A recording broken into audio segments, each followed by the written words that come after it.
Hechos capítulo 9 es donde nos encontramos.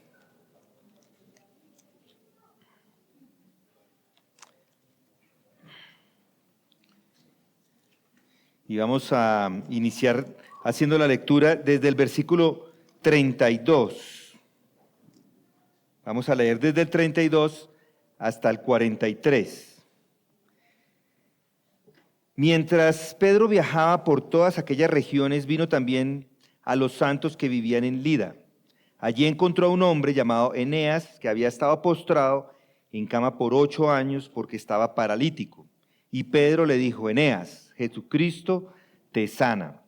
Levántate y haz tu cama. Y al instante se levantó. Todos los que vivían en Lida y en Sarón lo vieron y se convirtieron al Señor. Había entonces en Jope una discípula llamada Tabita, que traducido al griego es Dorcas. Esta mujer era rica en buenas obras y de caridad que hacía continuamente. Y sucedió que en aquellos días se enfermó y murió, y lavado su cuerpo lo pusieron en un aposento alto. Como Lida estaba cerca de Jope, los discípulos, al oír que Pedro estaba allí, le enviaron 2 hombres, rogándole: no tarde usted en venir a nosotros. Entonces Pedro se levantó y fue con ellos.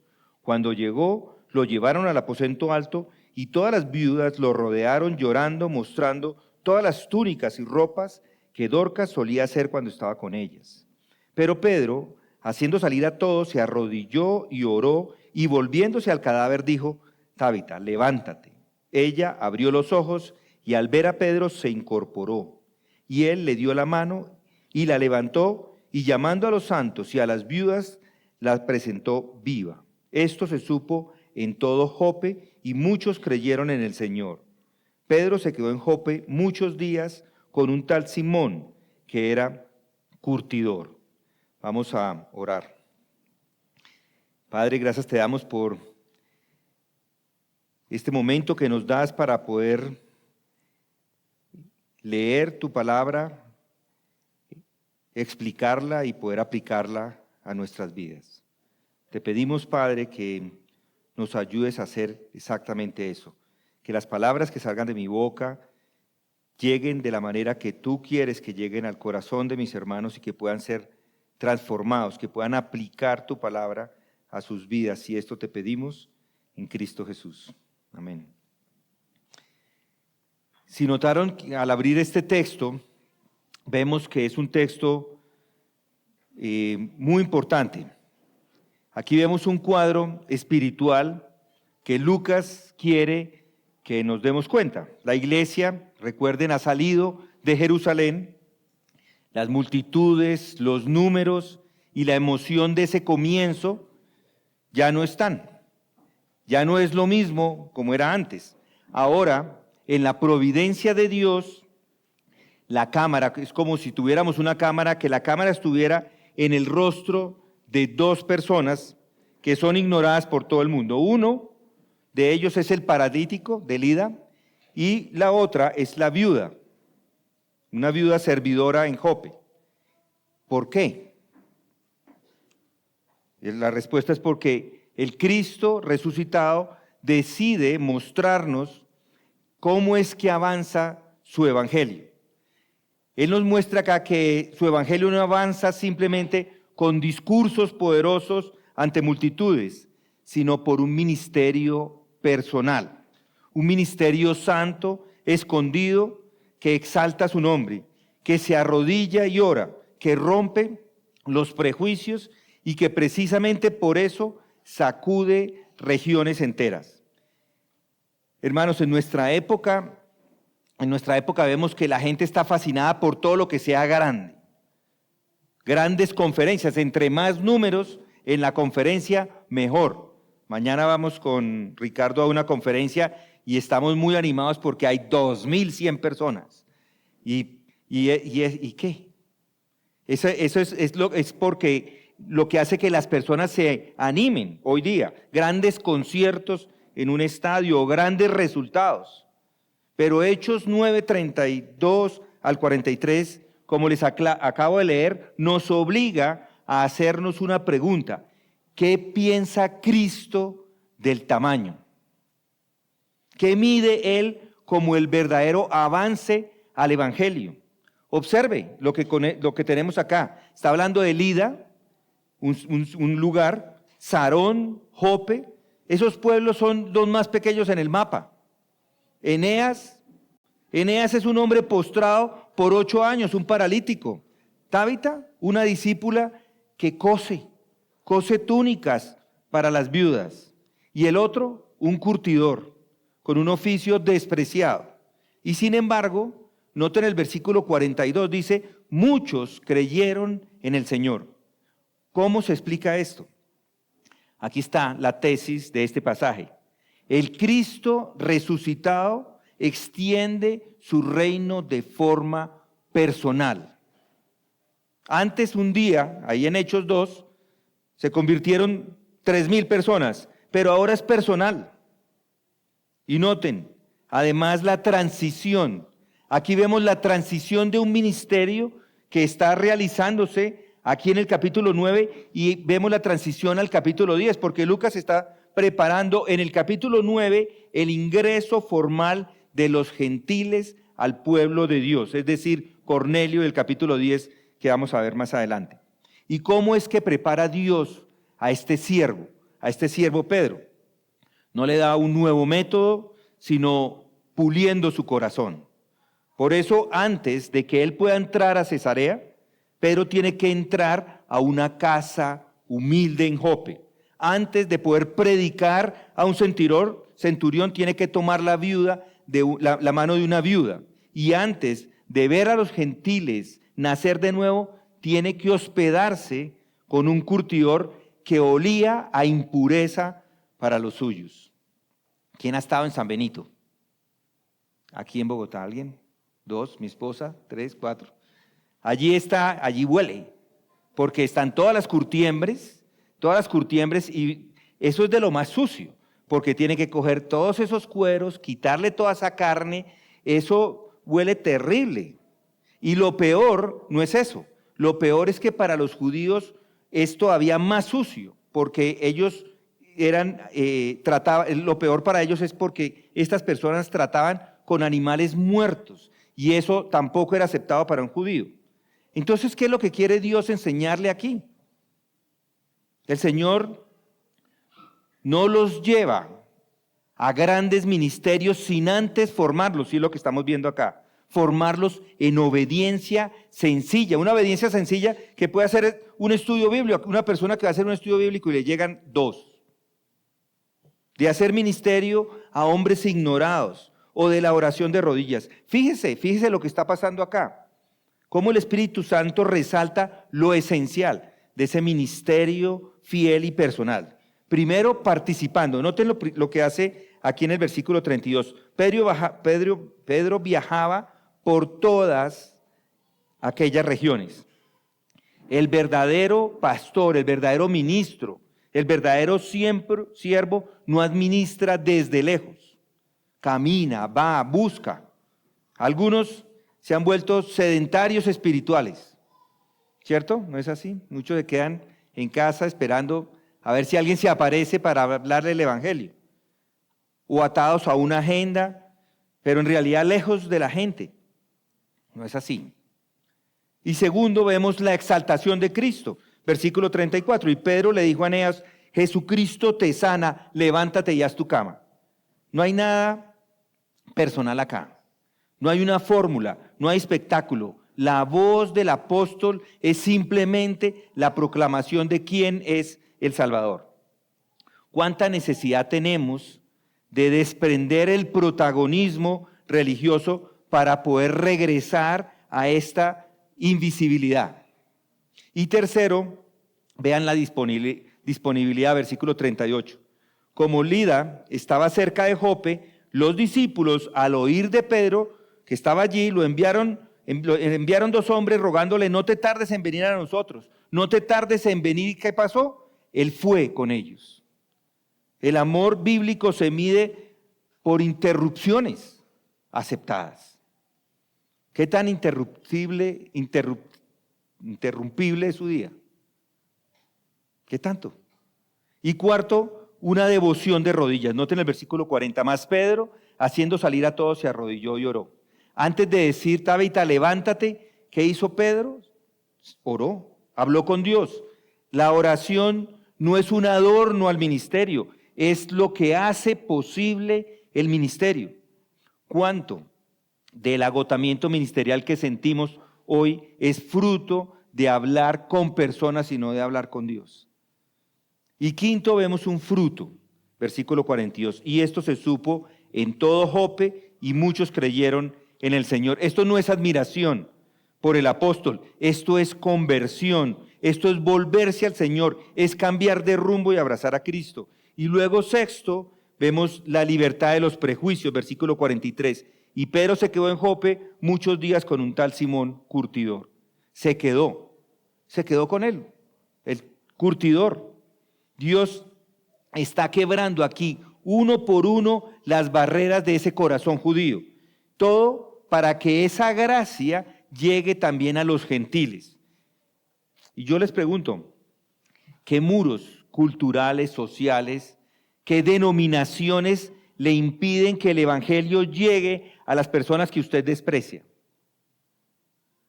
Quiero hablarle con franqueza, con la franqueza que hablaban los profetas y con la ternura de un pastor. ¿Se excusa en la doctrina correcta para esconder un corazón indiferente a los Eneas que están por ahí?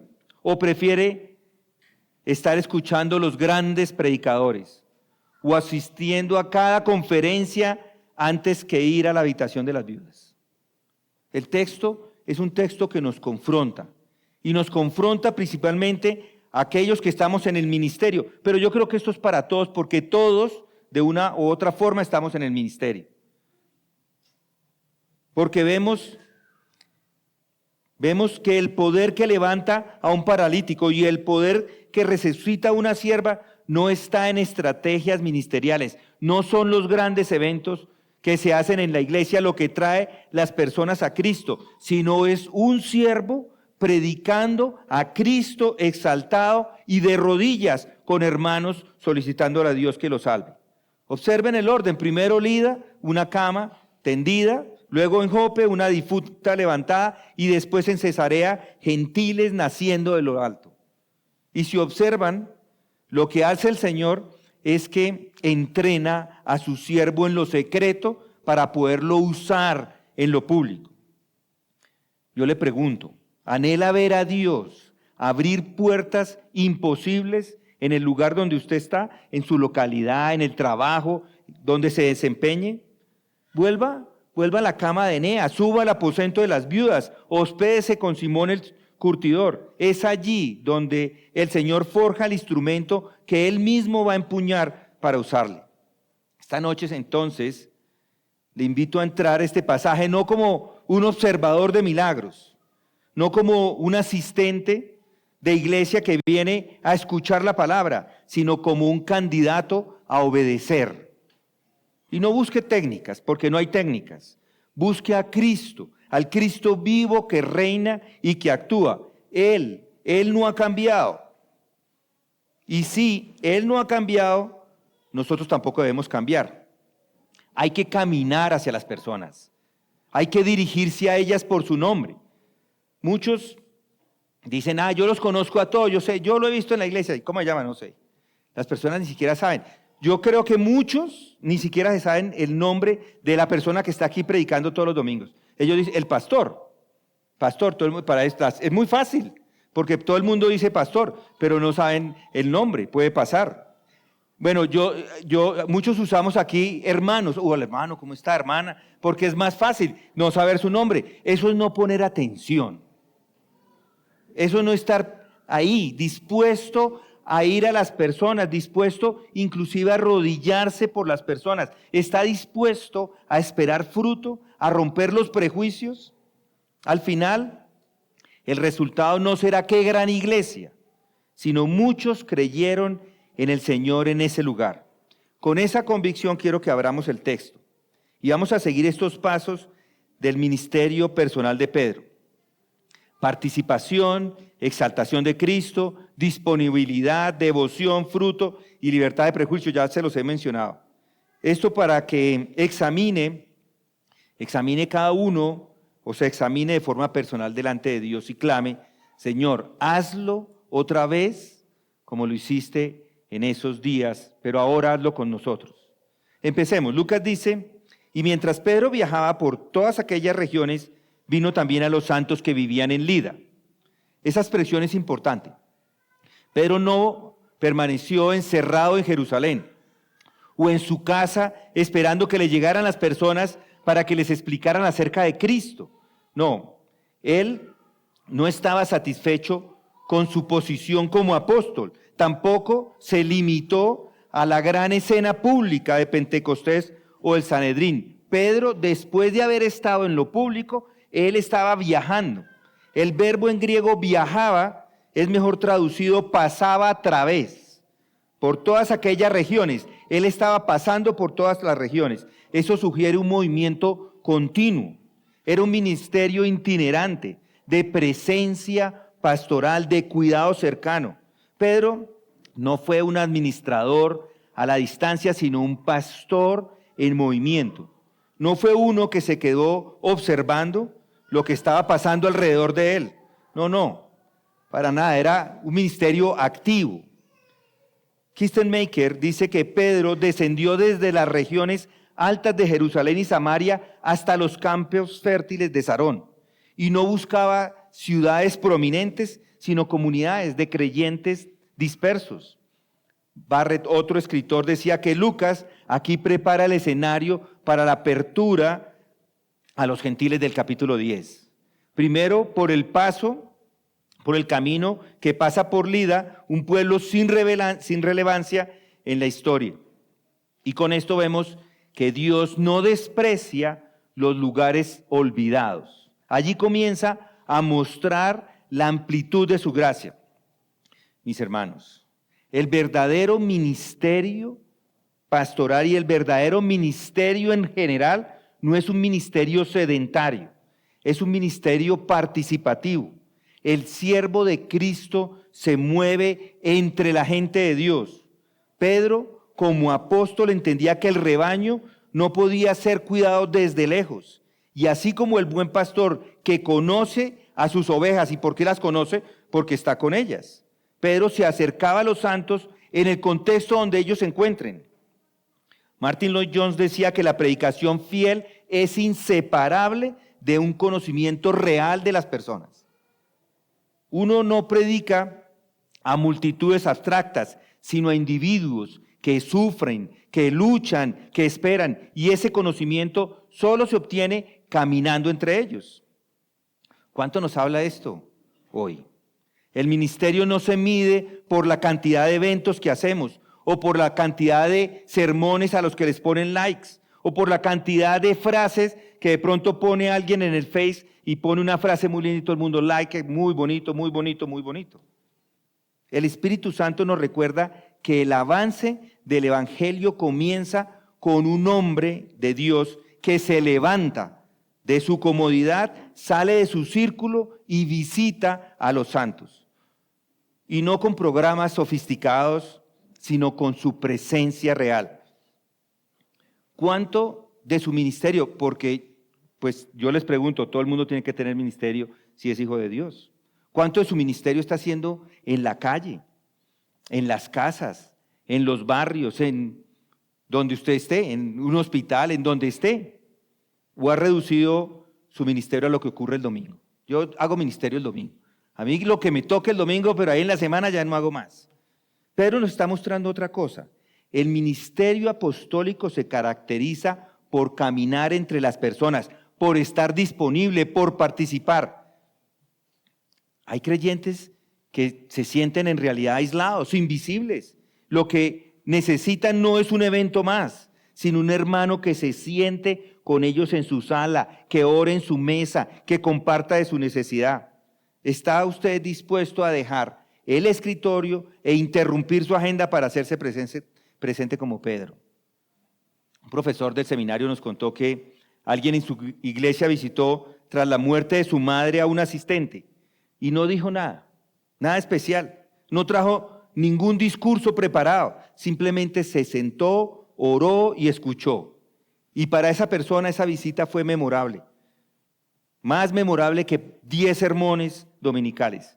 Así actúa el ministerio. El ministerio es algo personal. Pequeño, sí, a los ojos del mundo, pero enorme a los ojos de Dios. Esto es para todos. No piensen que es para los pastores. Esto es para todos. Todo el que es creyente. Yo le digo, y siempre lo he dicho, más de una vez, ¿por qué cree usted que está aquí? ¿Por qué cree usted que Dios no se lo ha llevado ya para su presencia? Porque tiene una tarea, y la tarea es evangelizar. Esa es la tarea. La tarea es llevar el evangelio a todas las personas. No es para que usted trabaje. El trabajar es simplemente para traer los recursos, no más. Estudiar, prepararse, traer los recursos y ya. Pero toda su tarea es llevar el evangelio, no hay nada más. El día que ya no lo necesite más, pues ya se lo llevan. No importa la función que usted realice en este mundo. Usted está aquí con un propósito, llevar el evangelio, predicar el evangelio. Entonces el ministerio es un ministerio participativo. Bien, ya vimos que ese es el ministerio de Pedro. Se distinguía porque participaba de la vida de los santos.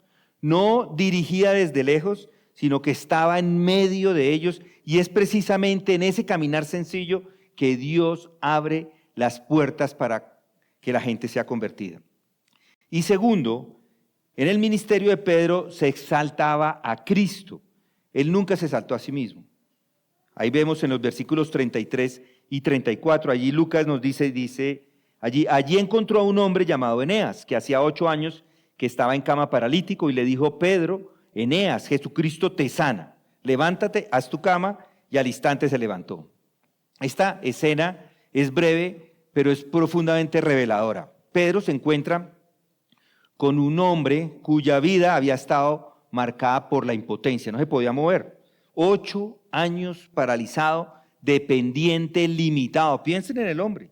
Sin embargo, el apóstol no pronuncia palabras nada de consuelo, no le dio ningún consuelo, ni tácticas de motivación, tampoco centra la atención en sí mismo, como si él tuviera el poder para hacer algo. No tenía poder para nada. Sus palabras son claras: Eneas, Jesucristo te sana. Ahí está el corazón del milagro. No fue Pedro, no fue su autoridad personal, ni su cercanía con Jesús, sino Cristo mismo que lo sanó. Pedro es solamente un instrumento, él solamente es un canal. Como en Hechos 3, ¿se acuerdan? Con el cojo de la puerta de la Hermosa, él deja claro que no hay virtud en el mensajero. ¿Por qué os maravilláis de esto?, dice allí, 3:12. ¿O por qué nos miráis así, como si por nuestro propio poder o piedad le hubiéramos hecho andar? Esto hablando allí del cojo en la puerta. El verbo al instante quiere decir que la acción ocurre en el mismo instante en que se pronuncian las palabras. La curación no es un proceso largo, sino es un acto divino inmediato. Y Pedro proclama un hecho: Jesucristo te sana. Y la gloria entonces es enteramente para él. El verdadero siervo de Dios siempre se desvanece para que Cristo resplandezca.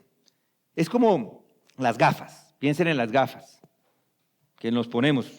Si el vidrio, como está ahora, pues está terrible, como lo tengo en este momento. Si el vidrio está limpio, es mejor. Así es el predicador fiel. Es como un vidrio limpio que muestra a Cristo, pero no deja nada ahí en la mitad. Cuanto más visible, o mejor, pongámoslo al contrario, cuanto más invisible es el predicador, más claramente deja pasar la luz de Cristo. Pero la tentación constante en el ministerio es atribuirse los frutos. Es que esos son salvos porque yo les prediqué el evangelio. Jesucristo lo salvó a pesar de usted. Ese es el punto. Usted puede pensar que es usted el que está salvando a las personas. Usted no salva a nadie. Es Cristo el que salva a todo el mundo.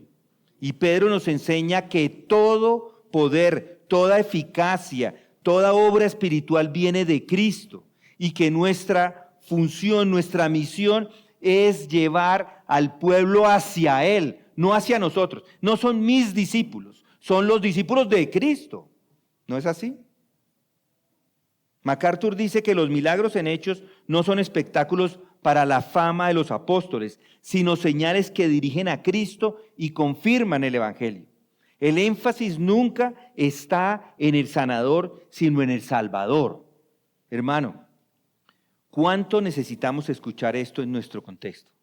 Vivimos tiempos en que muchos líderes religiosos levantan su propio nombre, sus ministerios, sus logros y eslogans, como si la obra dependiera de su carisma. Pero el apóstol Pedro, con toda autoridad apostólica, el más grande de todos, se negó a ocupar ese lugar. Él sabía que el paralítico no necesitaba a Pedro, sino a Cristo.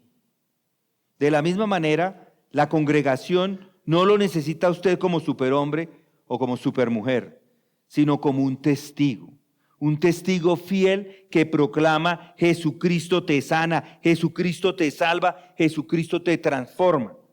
Su deber es predicar a Cristo y dejar que Él sea el protagonista. Noten este mensaje, cómo nos confronta. ¿Qué nombre exalta cuando sirve? ¿El suyo o el de Cristo?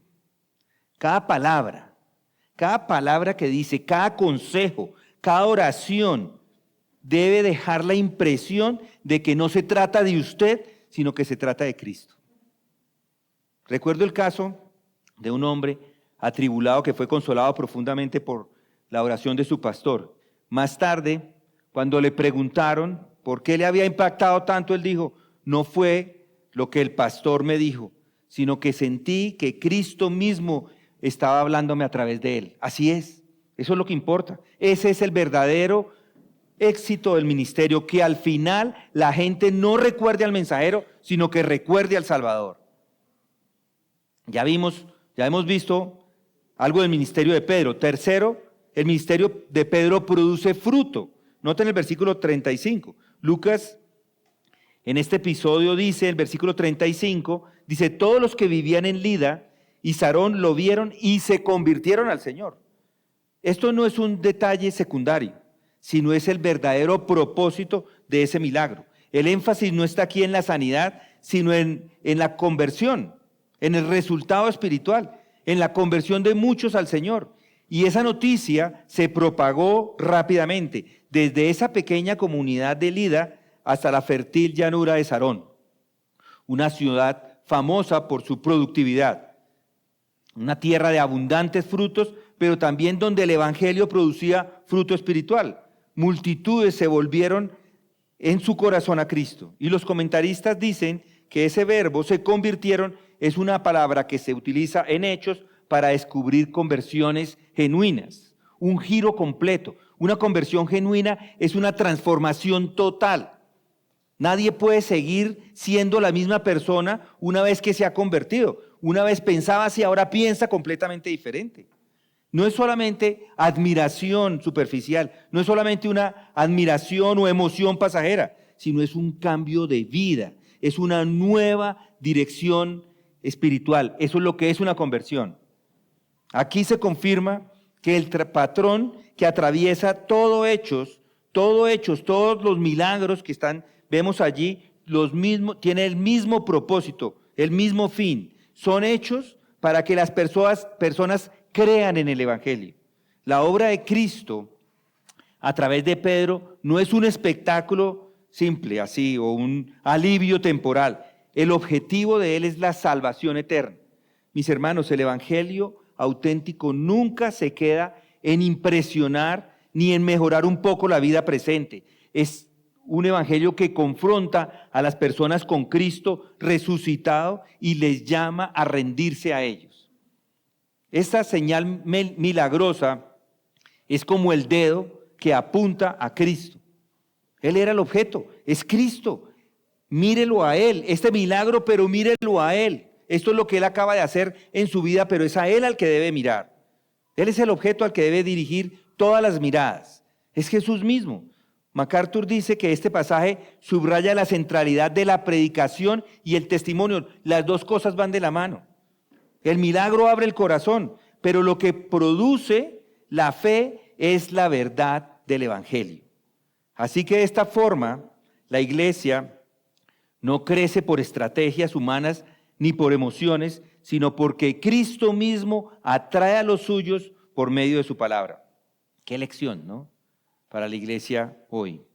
El fruto verdadero del ministerio no es que la gente admire al predicador, ni que llene auditorios, ni que haya noticias impactantes en las redes sociales. El fruto es que las personas se conviertan al Señor. En nuestro contexto vemos que muchos buscan impacto en los números o en la apariencia externa, pero la pregunta es, ¿hay conversiones genuinas? ¿Hay vidas transformadas que dejan el pecado y se rinden al señorío de Cristo? Ese es el verdadero crecimiento, una rendición total. Además, este texto nos desafía a confiar en que el Evangelio sigue teniendo poder. Si en Lida y Sarón, tierras periféricas y gentiles en parte, el Evangelio floreció, también hoy florecen en medio de nosotros, en una universidad, en las familias quebrantadas, en cualquier lugar puede florecer. Su responsabilidad es predicar con fidelidad. El Señor es el que produce el fruto. Hace tiempo escuché acerca de la conversión de Sujel Michelén. Ustedes algunos le escuchan a él. Él recibió, no sé si usted también ha escuchado esto, pero él recibió una visita de un pastor acompañada de oración y de lectura bíblica y el hombre se convirtió. Después trajo a su familia y la familia se convirtió. En el mismo mes se convirtió toda su familia, un mes. Todo por eso, porque alguien llevó el evangelio y lo predicó. No hubo luces, no música, no espectáculo. Es sencillamente la obra del Señor a través de su palabra y de su espíritu. Eso mismo pasó en Lida y Sarón. Un hombre sanado, un testimonio compartido y el Señor añadiendo a su iglesia. Con esto queda claro que el ministerio apostólico de Pedro producía fruto. Lo producía porque estaba centrado en Cristo. Y la obra del Espíritu no son métodos humanos. La sanidad de Eneas abrió el camino para que muchos se convirtieran y la iglesia siguiera creciendo. Y ahora noten otra observación, una cuarta observación, el poder del ministerio de Pedro. Noten los versículos del 36 al 43. Allí vemos que Lucas nos lleva ahora a Jope, una ciudad portuaria con fuerte presencia gentil y nos presenta a una discípula llamada Tabita, en griego Dorcas, que significa gacela.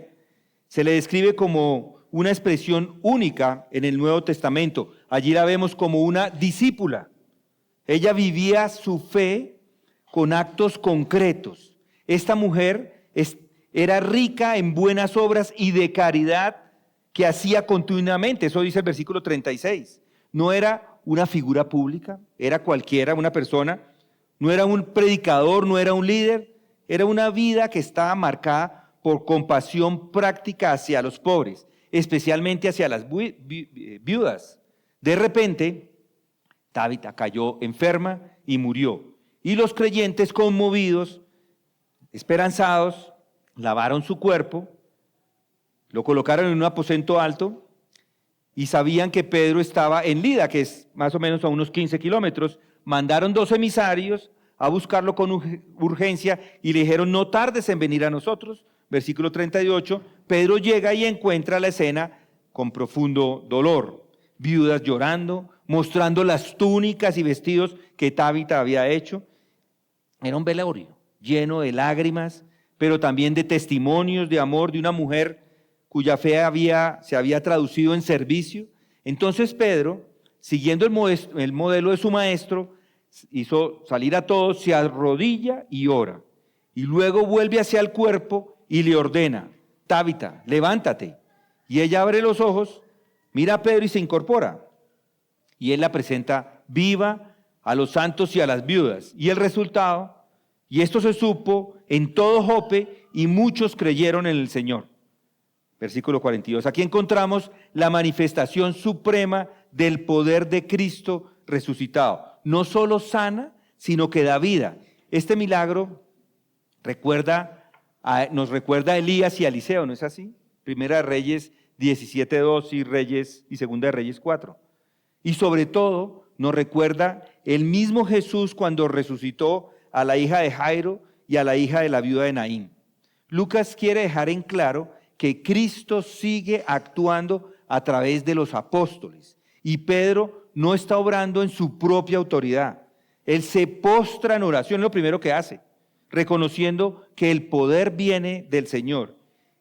MacArthur dice que los milagros de resurrección son raros y siempre tienen un propósito claro: autenticar el mensaje y dar testimonio de que Cristo es la resurrección y la vida. Hermanos, este tipo de milagros ilustran la esencia del Evangelio. No es solo mejorar la vida, es dar vida a los muertos espirituales. Lo que Pedro hizo físicamente con Dorcas es lo que Cristo hace con cada uno de los que son muertos, que están muertos espiritualmente. Es decir, es lo que Cristo hace con cada uno de los pecadores. ¿Qué enseñanza? ¿No les parece? Dorcas nos recuerda que la fe verdadera se manifiesta en obras concretas de servicio. Ella no predicó sermones, pero predicó con sus manos, con las costuras de sus vestidos, con su amor por los necesitados. Y el Señor usó su vida y su muerte para traer gloria a Cristo. Colombia está llena de viudas modernas, familias desprotegidas, niños sin sustento, ancianos abandonados. ¿Dónde están las Dorcas de nuestra época? ¿Dónde están los creyentes que sin buscar reconocimiento se entregan a servir con compasión? A veces nos volvemos iglesias muy duras, somos muy doctrinales, pero ¿dónde está el amor por los hermanos? ¿Dónde está el amor por las personas en general? La iglesia necesita menos espectadores y más discípulos que vivan el evangelio con hechos de amor.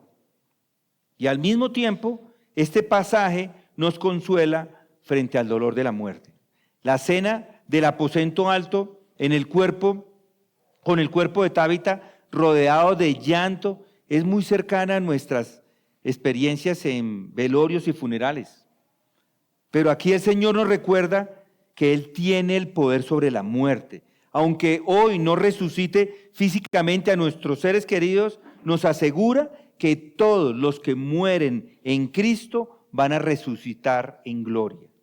Esta historia es un anticipo al día cuando los muertos en Cristo resucitarán primero. Primera de Tesalonicenses 4:16. Hace muchos años, o no muchos, varios años, recuerdo un funeral aquí en Bogotá con un familiar de alguien aquí de la iglesia, que sus hijos dijeron del difunto, dijo: este libro, hablando de la Biblia, fue la razón de su vida y la esperanza de su muerte. Eso es lo que vemos acá, el Evangelio, que transforma ese lamento en esperanza. La resurrección de Dorcas fue una señal temporal, pero apuntaba a la resurrección eterna de Cristo. Y una quinta observación, vemos que el ministerio de Pedro era sin prejuicios. Hechos 9:43. El relato concluye con una nota aparentemente sencilla. Dice: y aconteció que se quedó muchos días en Jope con un cierto Simón curtidor. ¿Por qué Lucas dice eso? En la narrativa nada sobra, todo está ahí porque tiene un propósito. Simón era un curtidor y ese oficio, como les dije, era despreciado por los judíos porque implicaba contacto constante con cadáveres de animales y por ende impureza espiritual o ritual. Quien se dedicaba a este trabajo vivía marginado, inmundo, fuera. Sin embargo, Pedro decide hospedarse en su casa. Este hecho muestra que el Espíritu Santo ya está transformando el corazón de Pedro, preparándolo para el gran paso misionero del capítulo 10, porque él va a quedarse con Cornelio. Más adelante, entra a la casa de ese gentil. Hospedarse con este curtidor era un anticipo del derribo de muros legales sociales y religiosos que separaban a los hombres judíos del verdadero cristianismo. Pedro está siendo entrenado para abrazar la amplitud del Evangelio. Y aquí aprendemos que el Evangelio no solo restaura individuos, sino que también rompe prejuicios y barreras culturales. Pedro, al hospedarse con Simón, demuestra que la pureza ya no se define por reglas ceremoniales, sino por la obra de Cristo. La comunidad de los redimidos no se construye sobre ningún estrato social o estatus social, sino tampoco por ninguna ocupación, una ocupación digna, sino sobre la gracia de Dios que recibe a todo el que en Él cree. Este versículo, dice MacArthur, es un puente. Pedro, al convivir con alguien considerado impuro, estaba saliendo de los límites del legalismo judío. Mis hermanos, el Evangelio siempre expande fronteras. Jamás se contenta con quedarse con un grupo cerrado, sino que va más allá, hasta alcanzar a quienes el mundo desprecia. Queridos hermanos, ¿cuántas veces la iglesia hoy sigue levantando barreras artificiales? A veces no lo dice con palabras, pero actúa como si el evangelio fuera para los de cierta clase social, cierto nivel educativo, cierta cultura. Y muchos piensan en un solo tipo de personas.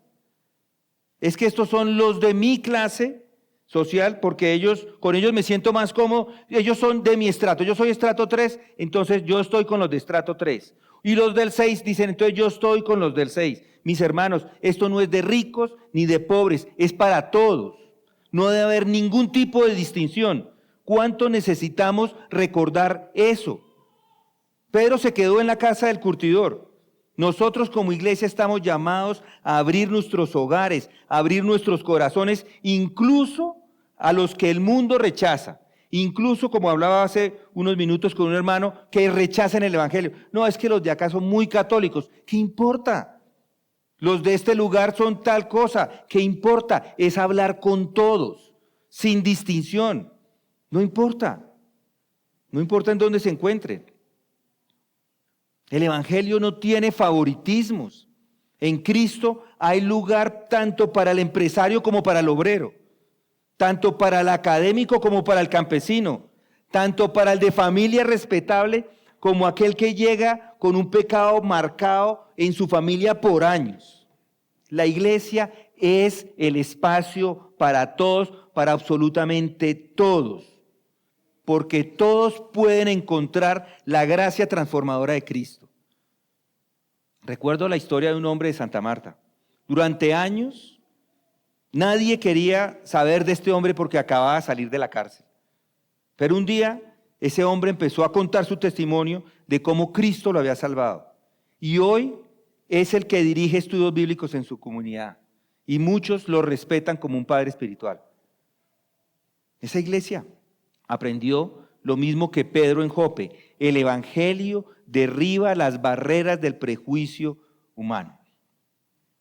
Hermanos, hemos recorrido juntos este pasaje de Hechos 9, del 32 al 43, y hemos visto cómo Dios, a través de Pedro, obra de manera poderosa. No se trata de relatos aislados, sino de señales que nos muestran que el mismo Cristo resucitado sigue activo, extendiendo su reino. Pedro en Lida, allí encontramos a Eneas paralizado por 8 años, sin esperanza, pero con una sola palabra, en el nombre de Jesucristo fue sanado. Así obra Cristo, rompiendo las cadenas de nuestro pecado y levantándonos para vivir una vida nueva. Otra vez, Pedro en Jope, allí vimos a Tabita, una mujer llena de buenas obras, muerta y preparada para el entierro, pero el Señor, en respuesta a la oración de su siervo, la levantó entre los muertos. Y este milagro anticipa la obra del evangelio. Cristo no solo sana, sino que da vida a los muertos. Vimos también el impacto en la comunidad, tanto en Lida como en Jope. El resultado fue el mismo. Muchos creyeron en el Señor. Esto nos recuerda que los milagros nunca fueron un fin en sí mismos, sino una confirmación del Evangelio, para mostrar el Evangelio. Lo central no es la sanidad ni la resurrección física, sino la conversión de almas a Cristo. También vimos la dimensión social del Evangelio. Dorcas nos muestra que la fe verdadera se expresa en servicio a los más vulnerables, pero no solamente a los más vulnerables, a todos. El Evangelio no es teoría, transforma vidas, produce amor concreto hacia los necesitados y a cualquier otra persona. Y lo que Pedro hizo en casa de Simón el curtidor nos muestra este detalle, que aquí se prepara el camino para el gran salto misionero hacia los gentiles. Pedro se hospeda allí con este hombre considerado impuro, estaba siendo formado en ese momento por Cristo para entender que en Cristo ya no hay barreras de raza ni de cultura o estatus social. El Evangelio es para todos. Yo le pregunto, ¿usted cree en Cristo? ¿Ha oído ya esta voz entonces que dice, levántese? ¿Pueden levantarse? Y a ir al Evangelio, a presentar a Cristo. No importa cuántos años lleve paralizado por sus pecados. No importa cuán muerta está su alma. Hoy Cristo tiene el poder para darle vida, y no solo a usted, sino a su familia, a su comunidad y a toda esta nación. Yo oro para que la iglesia aquí en nuestro país reviva y predique esto con convicción, que Jesucristo es el que salva, que Jesucristo es el que resucita, que Jesucristo nos une y sana. Vamos a orar. Gracias, Padre, por esta tu palabra. Gracias porque tú nos confrontas con ella a, en realidad, levantarnos y llevar ese evangelio a todos los lugares, Señor. Gracias te damos porque sabemos que tú continúas haciendo la obra de salvación, y esa es nuestra oración, que nos uses para que esa obra de salvación llegue a muchas más personas, que muchos más sean adoradores tuyos, se conviertan a ti por medio de la predicación, el ministerio que nosotros realizamos, ya sea acá o en el lugar donde nos encontremos. Esto te pedimos y oramos en nombre de Cristo Jesús. Amén.